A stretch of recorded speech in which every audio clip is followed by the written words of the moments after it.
what would you say to these progressives that write these op-eds like why we got to stay in the Democratic Party? Why do you think we should organize our power outside the Democratic Party? What would you say for the people who are skeptical on that? Well, we've seen what has happened throughout the years since 2016. We of course saw the Donald Trump presidency, and then we saw the Biden presidency after that.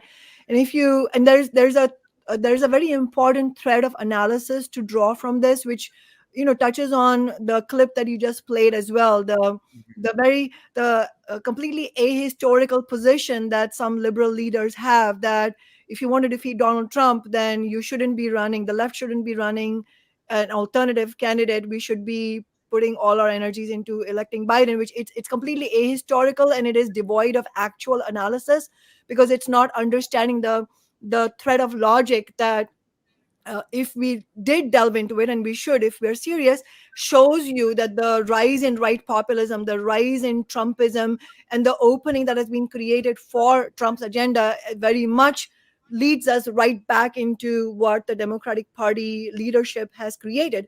And so we need to draw upon that. But leaving that aside for just a second, if you look at only the Biden presidency, what have we gotten out of it, right? I think first and foremost, if especially as we are heading into your labor event, we have to talk about the spectacular betrayal of the railroad workers that the Biden administration carried out. And it's not just about Biden. What we saw was the squad and the so-called Congressional Progressive Caucus, all of them, falling in line to deliver this in the name of, this is where I think the difficulties lie, when people think, well, I agree with many of the things you're saying about the betrayals, but we still have to run in the Democratic Party. We still have to keep faith in the Democratic Party. And this is where the rub lies, is not understanding what it is, what is the actual role played by progressives, let alone somebody like AOC inside the Democratic Party. I think that's the main question here. A lot of people will agree with us. Well, of course, it was shameful that Biden sold out the railroad workers. It's shameful that they have not delivered on $15 an hour, let alone something bigger like Medicare for all or canceling of student debt, taking on Wall Street. Of course, I agree with all of that. But what about the progressives? And I think that is a big part of the response as well. And I think that's where we have to understand that unless we challenge the regime of Nancy Pelosi and Joe Biden and all of the power brokers of the Democratic Party who are squarely aligned and with and loyal to Wall Street and the billionaire class, then we can't understand the role that the progressives are playing, which is allowing that agenda to carry on.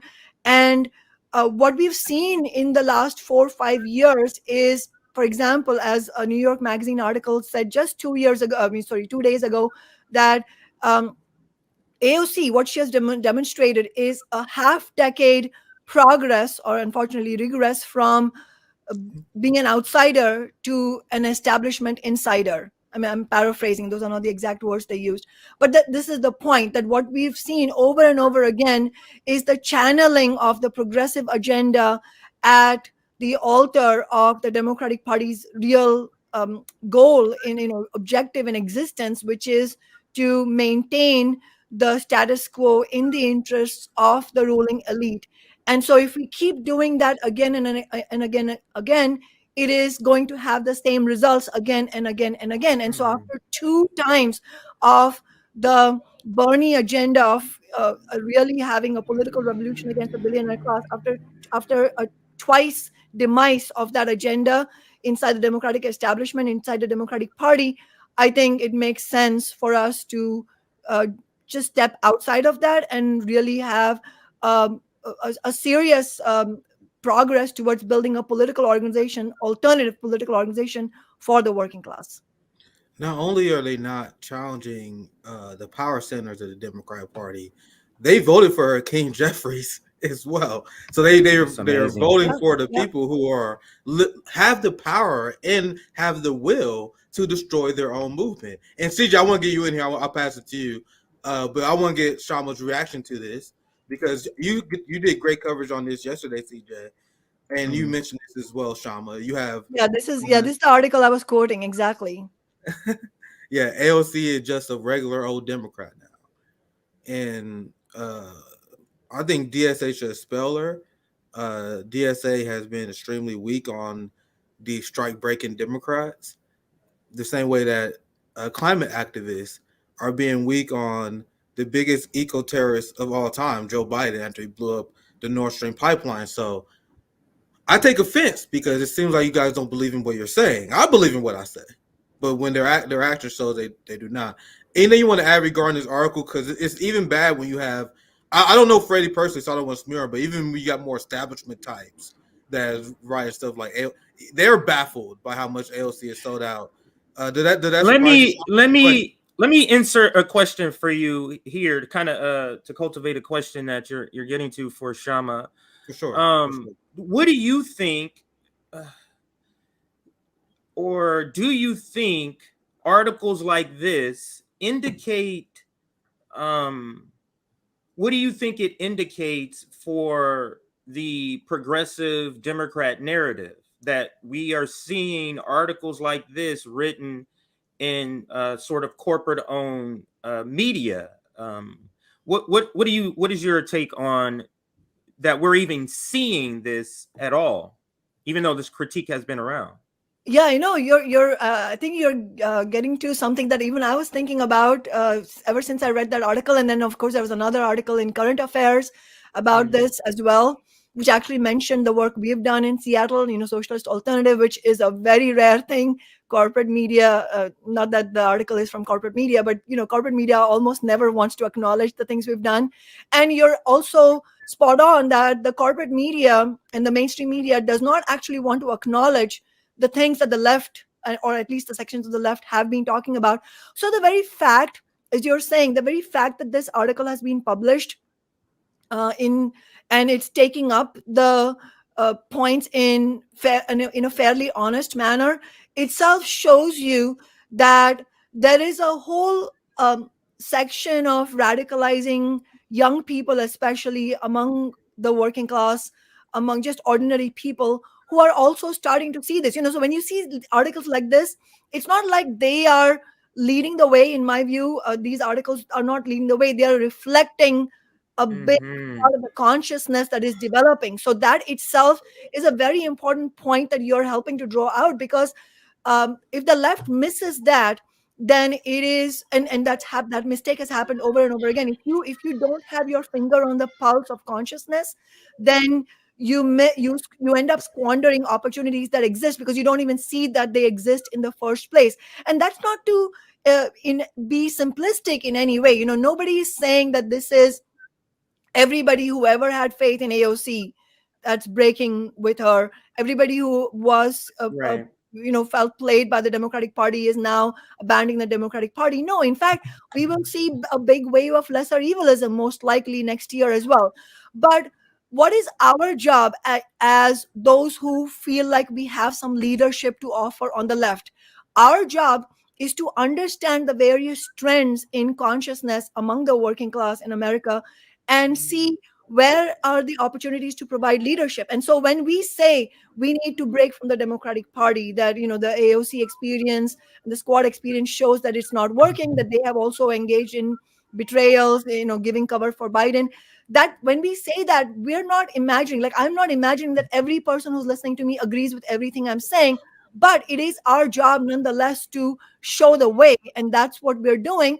But what we have been doing is now being confirmed by even these mainstream articles who are actually going in some ways out on a limb and recognize these things. So go ahead, Nick. No, go ahead. I'll pass it right to you, CJ, after this, and I want to show you guys this just as a follow-up, and then I'll pass it to you for the next follow-up, CJ. Just showing how the progressive movement is essentially the propaganda arm of the Democratic Party now. They're not even doing that head fake where they're gonna put a progressive task force on. They're gonna put they're not even doing that anymore. And I just want to read one quote. I read the headline. This quote. Look at this headline: Top progressives are backing Joe Biden's 2024 campaign, but some activists have reservations. I'm sure they talk about people like you, Kshama, people like us, Right. So there's the leadership that's openly selling us out. Meanwhile, we're like, why are you guys endorsing the guy who's supporting the Willow Project? The strike breaker. What is wrong with you people? And this is another article in mainstream media where they're forced to acknowledge it. And these progressives have zero shame. Pramila Jayapal, whose job is to lose on behalf of the left. You guys realize she is a professional loser. That's her job, to lose Well, for the left. she wins for the ruling class. Yes. Yes. She provides cover Yes. for them. She provides cover for them. I mean, and that's I think that's, sorry to interrupt, but that's where the real difficulties lie, and this is where we should really engage in patient but frank conversations with a lot of the working class. Is, we are not trying to convince Pramila Jayapal. We are trying to help people understand what role these supposed progressives play inside the Democratic Party. The very insidious role they play is they provide cover for the deeds that these politicians, the elite politicians, are engaged in on behalf of the elite, of the billionaires, of the railroad barons, all of them. Are you telling me that they're not the best among them, Kshama? Come on, we're supposed to take it easy because they're the best we have. Why not go after the neoliberal? Well, look at this quote here to back up what Kshama said. This is beyond parody at this point. She says, when Biden was in, I was like, oh man, because she's talking about how she was lamenting the fact that Sanders and Warren falling short of the presidential primary. But then she said, but I got to tell you, I am a Biden fan now. You got to see what. It's disingenuous. I mean, I have a memory, of. I spoke at Bernie Sanders' rallies, presidential campaign rallies, both in 2016 and 2020 out here in the Seattle area. And I remember going to speak at the Tacoma Dome in 2020, and there were all these Democrats, including Pramila Jayapal, and then local Democrats like Teresa Mosqueda, all of them. These are people, I know them very well because, I've been engaged in Seattle politics for the last 10 years. And we have seen firsthand, not only their open betrayals, like, many of them repealed the first Amazon tax we had won in 2018. Although Mosqueda herself voted no against the repeal, but in a way that gave cover to the ones that repealed the tax. But then she led the charge on repealing the pandemic hazard pay that grocery workers had won. But not only their open betrayals, we've also seen their machinations, their maneuvering behind the scenes, which is absolutely vicious and against the working people. It is in favor of landlords and the Chamber of Commerce and so on. So it's a, for me, as a socialist, as a Marxist, I have to say it was quite stomach turning to see all of these people making these loud speeches in favor of Bernie Sanders' campaign, knowing full well that Bernie was not going to have a way through the Democratic Party, because we knew the DNC was going to do something or the other. We couldn't have predicted what trick they would play, but we knew they were going to undermine him and never, ever allow his candidacy to be the Democratic candidacy in any way. So what was disingenuous is not only are these politicians, they have their own track record of betraying working people, but they're standing there giving these loud pro-Bernie speeches, knowing full well that Bernie doesn't have a shot in hell in the Democratic Party. The moment Biden comes on the scene, they're going to get on the Biden bandwagon. I mean, that's how disingenuous and dishonest this whole thing is. Yeah, that's absolutely well said. And I just want to share what happened here, because it's an interesting story and how the entire progressive infrastructure, we call them the Bernie Industrial Complex, whatever you want to call them, that it's completely sold out. And I'm glad to see that Justice Democrats' donations completely dried up, because a lot of the grassroots has acknowledged this.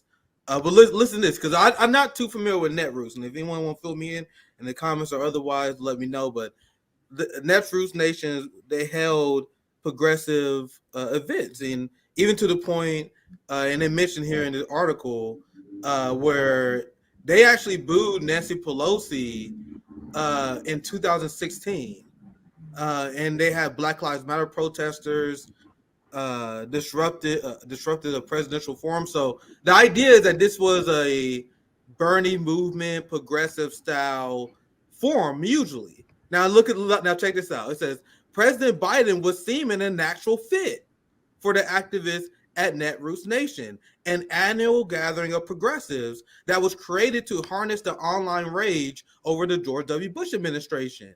More recently, there was a movement behind Bernie Sanders and Elizabeth Warren, as they mentioned here.